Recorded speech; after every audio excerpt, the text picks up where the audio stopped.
Hello everyone, welcome back to my mini blog. তো আজকের আমার ছাদটা পরিষ্কার করব, চলো যাওয়া যাক ছাদে। প্রথমে এই মরা বেগুন গাছটা থেকে শুরু করলাম ঝাড় দেওয়া।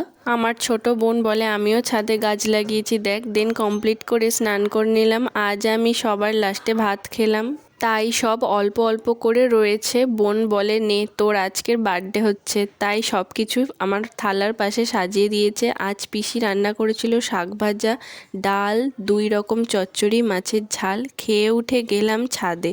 ছাদটা কেমন পরিষ্কার হয়েছে অবশ্যই কমেন্ট করে জানাবে। বিকালে চলে আসলাম ছাদে গাছগুলো বসাবো বলে।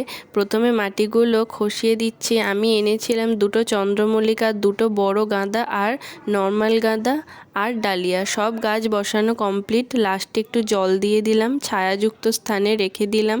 আমার এই মিনি টগর ফুল গাছটা 1 বছর হতে যায়, ভালো ফুল দিচ্ছে না, তাই গোড়ার মাটিগুলোকে খসিয়ে দ্বিতীয়বার বসালাম। আর তোমরা কমেন্ট করে জানিও কি কি দিলে ভালো ফুল আসে। সন্ধ্যায় আমি আর বোন আদা রসুন ছাড়াতে বসলাম। পিসেমশাইয়ের অফিসের ফিস্টে আছে। টিফিনে খেলাম ফুচকা, রাতে খেলাম পমফ্রেট মাছের ঝোল। তো এইভাবে দিনটা কাটলো। ভিডিওটা ভালো লাগলে চ্যানেলটা সাবস্ক্রাইব করো। বাই।